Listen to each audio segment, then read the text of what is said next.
Assalamualaikum warahmatullahi wabarakatuh. Waalaikumsalam warahmatullahi wabarakatuh. Baik, ketemu lagi dengan channel Ngopi Horor. Dan salam khas dari kami. Salam Ngopi Horor.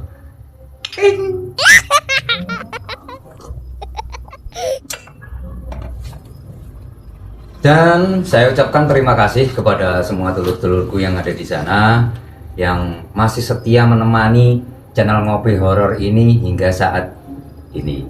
Dan langsung saja, monggo diperkenalkan dulu Bang, untuk namanya dan dari mana. Gitu. Terima kasih Mas Kampret. Oke. Nama saya itu Moko. Oh iya. Saya Moko. Bang Moko ini dulu. Bang Moko. Kalau di sini teman-teman manggil saya Cak Mu'i. Oh Cak begitu. Mu'i. Iya. Kalau Mas Kampret tadi bilang saya dari Bali, ya Apa saya mungkin kebetulan saya itu dari Bali. Oh. Tapi ditambah dengan Sari. Oh. Jadi Bali ketemu Sari. Sari. Ya. Itu Oke. kakek buyut saya itu orang Bali Sari. Itu kalau boleh tahu daerah mana itu Bang? Bali Sari itu mungkin kalau sekarang itu ya agak ke atas. Lereng Kawi. Lereng Kawi. Oh, Lereng Kawi. artinya masih tetap di Jawa Timur. Di Jawa Iya. Timur, betul. Itu lur, yang perlu ditegaskan di garis besar ya. Bali Sari itu ada di Jawa Timur. Abang bisa dipanggil Bang siapa tadi, Bang Muin gitu? Bang Muin Oh, Bang boleh, Muin. ya, Oke, Bang siap. Muin. Oke, siap. Dan tentunya dulur-dulurku semuanya sudah nggak asing lagi dengan Bang Miun. dengan Bang Catemnya yang selalu ya, karena Bang Catemnya inilah yang punya channel dan beliaunya ini tetap mungkin tidak asing untuk semua panjenengan yang ada di rumah, yang sekiranya masih tetap menemani kami di channel Ngopi Horor ini sampai saat ini. Dan mungkin apa mau kenalan dulu Bang? Udah kan? Mungkin sudah bosen. Iya. Jadi nggak usah kenalan. Dan di sini kenapa kita sekarang kok tampil beda? Karena kita bertiga di sini ya. Iya. Dari bertiga ini kita sebetulnya hanya ingin mengklarifikasikan saja. Mengklarifikasikan bahwa apa image yang ada di para penonton setia kita, gitu Bang Muin. Siap. Ceritanya begini nih. Nah, kita mau meluruskan saja, bisa dikatakan klarifikasi Klarifikasi, ya. akan hal yang berhubungan dengan channel Ngopi Horor ini. Betul. Nah, nanti akan disampaikan sendiri oleh Cak Catemnya selaku bosnya dari Ngopi Horor. Oke Bang Catem, bisa dimulai untuk klarifikasinya, monggo silakan. Jadi gini Mas Kampret juga sedulur semua. Awalnya kita dulu bikin channel ini. Awalnya kan kita menampung cerita-cerita horor dari rekan kita yang ada. Maksudnya Teman-teman kita. Terus teman-teman itu suruh bikin sebuah channel. Nanti aku punya cerita. Jadi channel itu khusus membahas cerita horor, pengalaman dari teman-teman kita.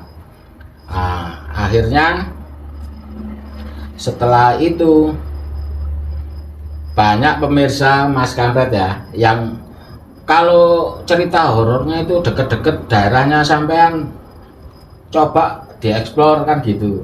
Jadi kita kadang-kadang menyempatkan diri untuk eksplor cerita tempat-tempat itu. Ya, yang habis kita ceritakan kita eksplor itu kalau deket sama kita. Kalau kemarin ada kiriman dari Jember, terus dari Surabaya belum ceritakan, ada lagi yang dari Jakarta ini belum diceritakan, kan kita nggak bisa eksplor ke tempat yang jauh seperti itu. Lah kalau saya dan teman-teman ini eksplor tempat petilasan atau punden atau tempat-tempat makom ataupun peninggalan sejarah rumah Belanda, Pak jembatan lama kan, itu yang kita eksplor itu kejadian mistisnya. Jadi di situ ada kejadian horor dan tempat itu memang sudah terkenal sering ada kejadian horor. Jadi kalau di petilasan itu yang minta itu malah subscriber kita, pemirsa kita.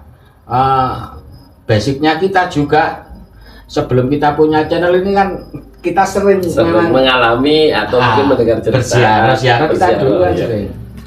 Jadi kalau kita istilahnya mendatangi petilasan, makam, punden, tempat-tempat yang bersejarah itu memang dari dulu kita memang senang seperti itu, karena kita istilahnya memang apa ya, senang akan nguri-nguri budaya.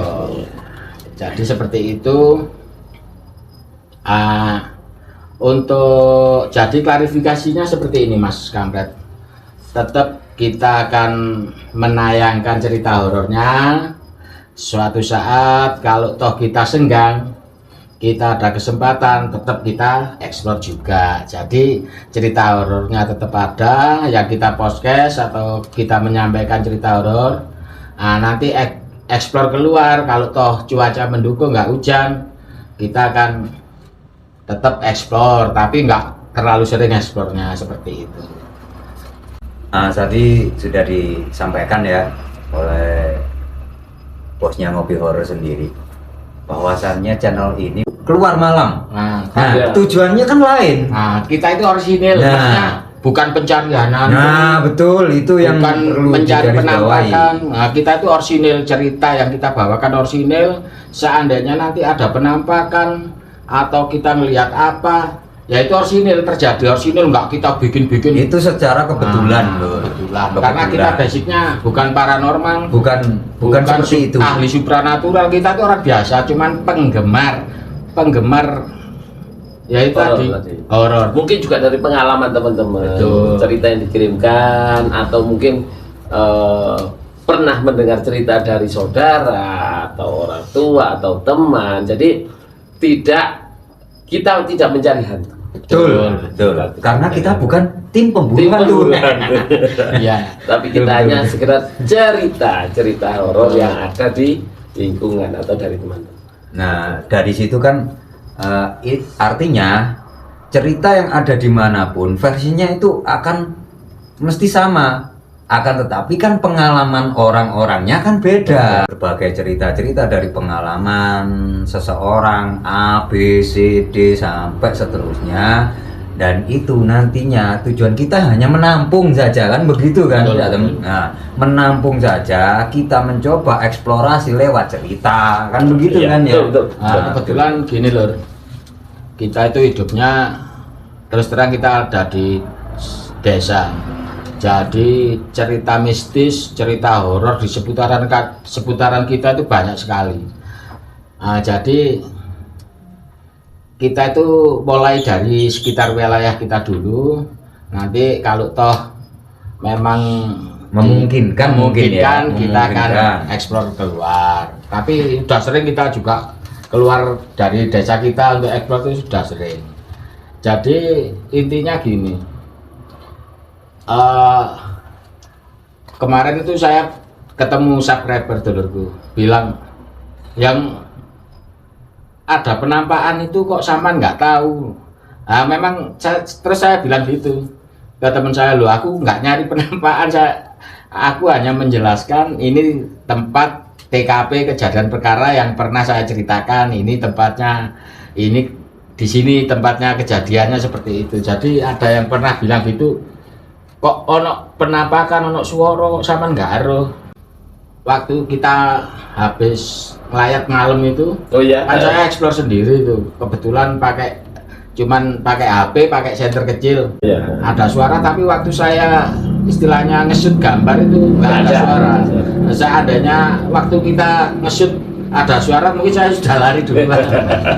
Seperti itu. Karena basic kita bukan seperti itu loh. Ya. Nah, bahwa kita basicnya bukan mencari sosok, kita hanya menceritakan sebuah cerita dari sosok, kan begitu. Ini ceritanya begini. Makanya kita sering ngulas pusaka karena banyak juga yang menyampaikan pada kita itu kalau memang benar-benar nguri-nguri budaya ya jangan petilasan terus, jangan makam terus, sekali-sekali bahas pusaka. Kebetulan di sekitar kita semuanya senang pusaka. Mas Nois itu pusakanya juga banyak, jadi kita bahas pusaka itu bukan karena kodamnya, bukan karena magicnya ataupun apa tentang goibnya. Jadi kita memang suka, ya tadi nguri-nguri budaya tadi, kita memang suka sama pusaka itu, memang suka karena nilai historinya gitu. Jadi kita kadang-kadang kita selingi bahas-bahas pusaka itu karena juga permintaan dulur-dulur semua. Dan itu pun gini ya teman, dari kita eksplorasi apa kita menjelaskan atau kita membabar ya, di saat Anda membabar satu pusaka lah atau keris, nah itu bukan apa yang di dalamnya jenengan sampaikan tadi itu betul sekali, karena kita apa di sini hanya penggemar. Siapa lagi yang akan melestarikan kebudayaan kita sendiri kalau bukan kita sendiri, kita perkenalkan kepada dunia. Nah begitu. Kita juga apa ya, sebagai generasi muda itu kita punya kewajiban untuk melestarikan kebudayaan tersebut. Karena sebuah karya seni itu mahal loh. Dan anak-anak sekarang mungkin yang usianya di bawah kita itu tentang hal gaib itu juga sudah hilang. Betul. Tentang perhantuan itu juga mungkin sudah berapa persen turun? Iya. Kalau dulu waktu kita kecil ya, kita itu kalau mau keluar malam jam 9, jam 10 udah nggak berani. Iya. Nah kalau sekarang anak-anak itu pulangnya jam 12, jam 1. Nah itu loh masalahnya. Betul. Jadi mungkin ya hal-hal tersebut sekarang itu sudah bergeser. Iya, sudah tergerus dengan perkembangan zaman. Jadi seperti ini Mas Nois, ya tetap mindset kita, cara berpikir kita itu ya kita ikut arus zaman juga. Gaib itu tetap ada sampai kapanpun. Sampai kapanpun ada, karena memang diciptakan manusia kita berdampingan. Cuman kita juga akan melogikakan hal-hal gaib itu nggak langsung kita percaya, kita logikakan dulu, baru kita eksplor itu seperti itu. Jadi kadang-kadang ada tempat kanker yang bilangnya sering terjadi kecelakaan. Nah, kita eksplor ke sana. Memang kontur jalan, memang kalau orang nggak fokus, memang sering kecelakaan di sini. Nah, tapi kan mitos yang lain dari sisi lain. Dari sisi lain. Tempat itu memang ada tempat yang namanya dinamakan jahil, dinamakan istilahnya banyak hantu yang penggoda jahil, seperti itu memang ada. Cuma anak sekarang itu kurang. Ya. Jadi segala sesuatu kalau nggak masuk pikiran mereka itu tidak percaya. Gitu loh. Nah, harus logika dulu. Padahal kita itu percaya dan percaya, dan di apa ya, kalau kita orang Islam mungkin di Quran, di kitab-kitab itu ada memang selain makhluk hidup manusia juga ada makhluk lain yang diciptakan Tuhan untuk yang hidup di bumi ini bersama kita. Jadi, cuman dalam hal ini kan kita nggak bisa melihat. Hanya satu dua orang saja yang diberikan kelebihan untuk melihat keberadaan mereka. Karena gini Mas Nais, untuk zaman sekarang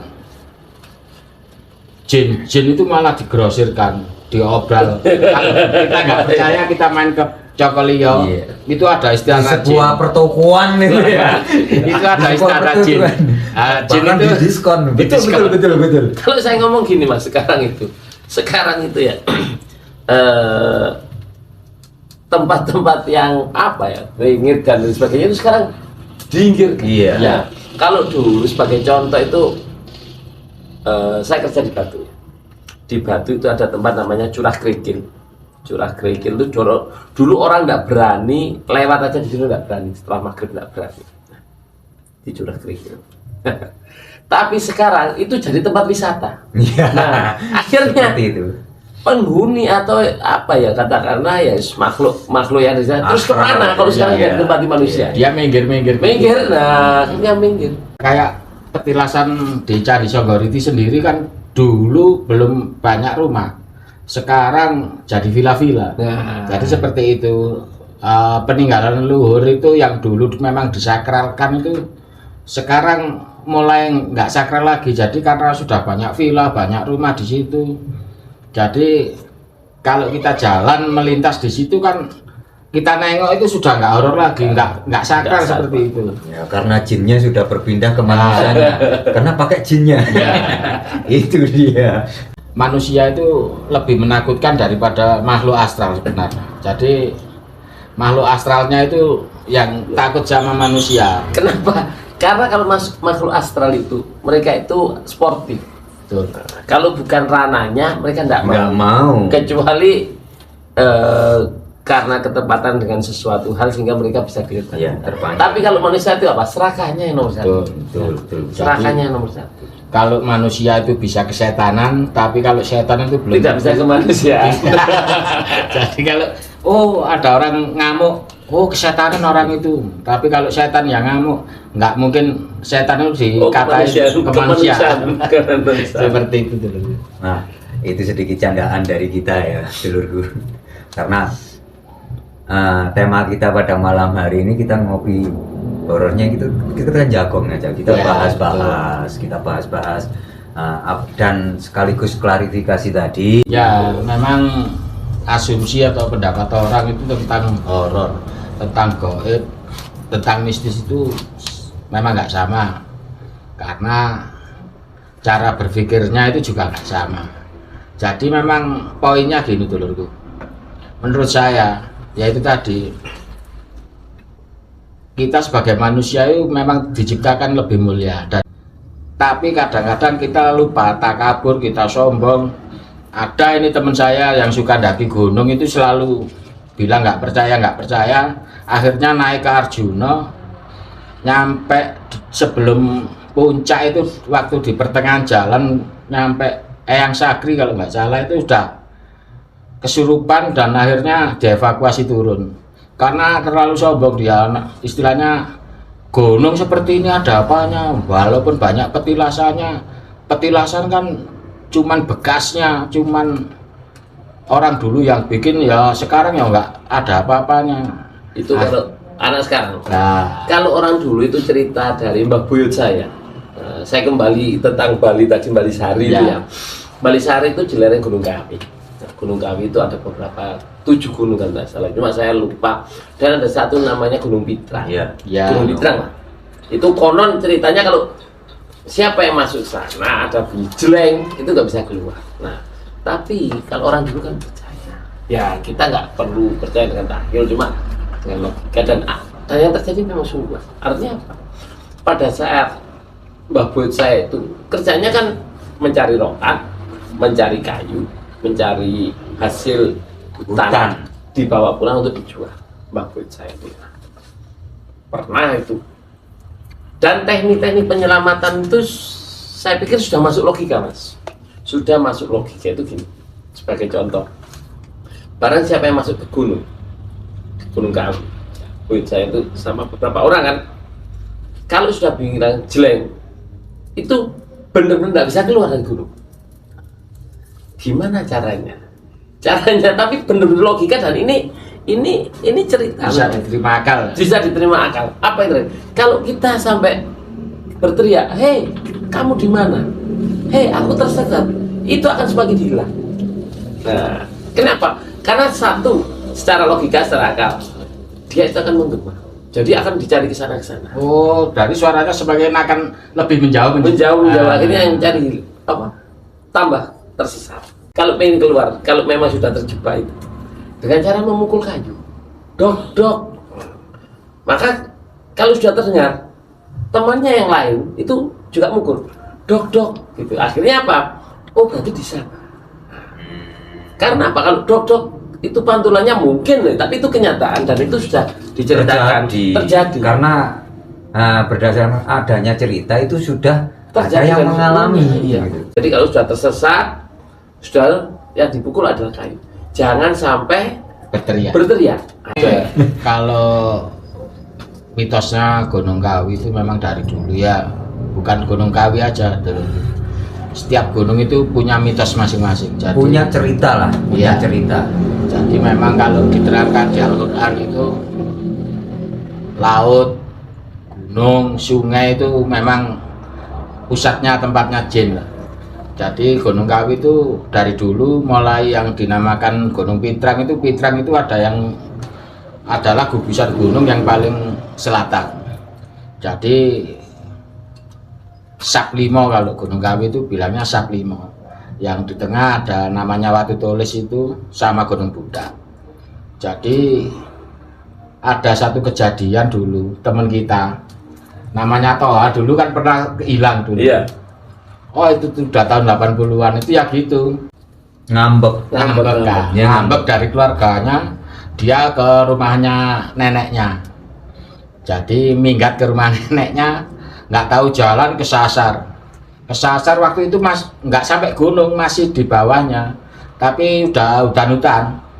Nah ternyata dia bingung mau keluar nggak bisa, akhirnya dia jalan ngawur karena sudah bingung kan, asal jalan aja.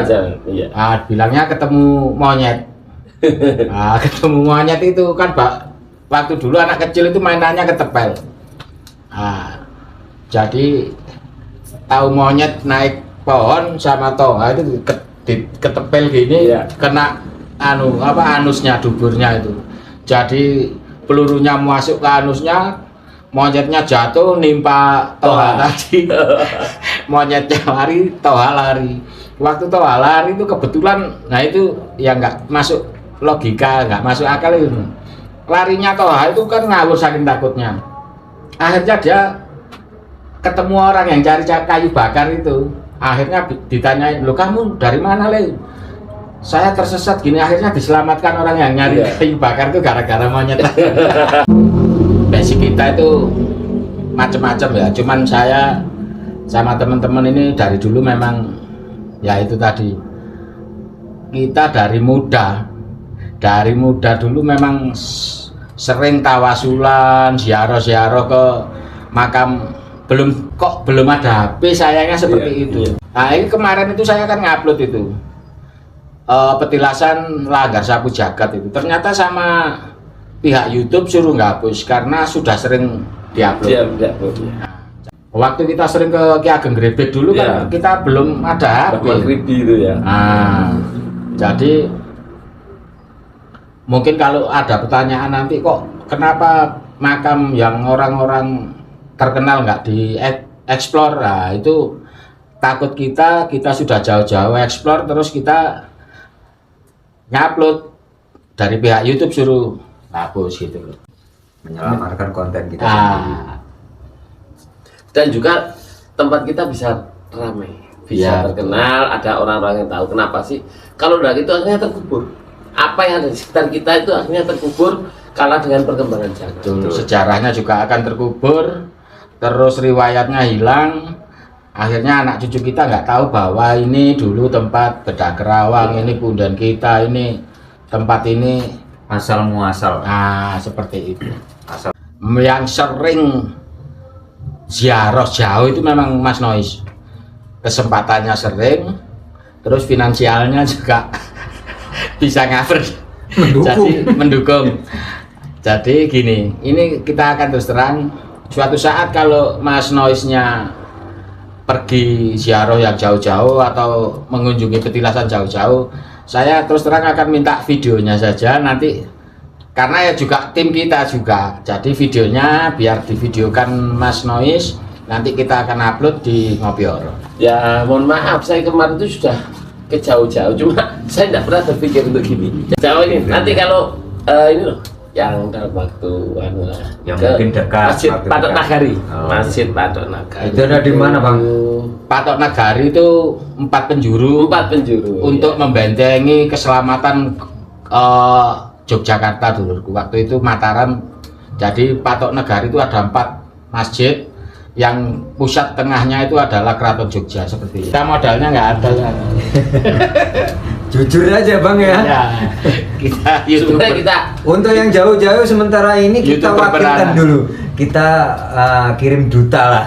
Ya, sama saja Istilahnya kita juga tim. Nah, kita kirim duta Bang Muin untuk mengeksplor tempat. Kalaupun ya mohon dengan sangat ya Bang ngiras-ngiras Muin. ya, itu. Kalau Wong Jawa bilang ngiras-ngiras. Ya, sembari menyelam. minum air. Betul. Nah, Dulu nggak pernah terpikir saya ke betul. Sayang ya Mas Mo. Iya. Mas Os ya. ke Syekh Belabelo yang di Parangtritis itu Iya. juga. Kemudian Syekh Maulana Maghribi itu. Mungkin yang paling dekat di sini. Saya Subakir yang ada di Kota Blitar. Oh, Di iya, Nataran. Penataran. Pernah Di Jolotundo itu ya. Oh, Setelah iya. kita Mojokerto. setelah kita ke Trawas apa? Saya Jumatil Kubro. Oh, saya Jumatil Kubro itu ya. Hmm. Dari 3 tempat tinggi yang pernah, yaitu Syekh Belabelo, Syekh Maulana Maghribi dan Syekh Subakir dan Syekh Jumatil Kubro. 4 itu pernah saya kunjungi. Itu yang paling tinggi itu di petilasan Syekh Jumatil Kubro Yang di Gunung Turgo. di Gunung Turgo, Sleman. Dan kembali ke topik dari channel Ngopi Ngopi Horor Horor, ya. ya. Dari semua cerita yang sudah Anda sampaikan ya Bang ya. Tentunya tempat-tempat tersebut meninggalkan suatu cerita yang sangat mistis ya, berhubungan. Pasti itu loh. Ya, Pasti itu. setiap petilasan atau makom itu selalu berdampingan dengan kisah mistis, Nah, Mas. Mesti ada. Pasti ada. Dari sini, dari cerita-cerita Bang Muinnya dan juga dari Bang Catem, itu bisa membuat lebih paham untuk para dulur-dulur semua yang ada di sana. Paling tidak itu biar semua orang tahu Ya, pengalaman. betul loh, Jadi, pengalaman. pengalaman itu adalah guru yang terbaik. Mungkin pengalaman dari Mas Hatem itu bisa saya manfaatkan. Dari Mas Kamil Kita bisa saya manfaatkan. mengambil hikmahnya dan poin plusnya. Ya, betul. Hablum minanas. Hablum minallah. Nah, mungkin ada yang perlu ditambahkan dari season ini Bang. Mungkin cukup seperti itu Mas Kamil dari saya. Iya. Oh ya, untuk Bang Muin Cukup mungkin. dari perjalanan Ngopi Horor. Dan jangan lupa untuk tetap subscribe bagi yang belum subscribe, dan like, komen, share-nya. Dan akhirnya terima kasih. Kita sudahi sampai di sini dulu perjumpaan kita pada malam hari ini. Sekian dan terima kasih. Assalamualaikum warahmatullahi wabarakatuh. Waalaikumsalam Waalaikumsalam warahmatullahi wabarakatuh.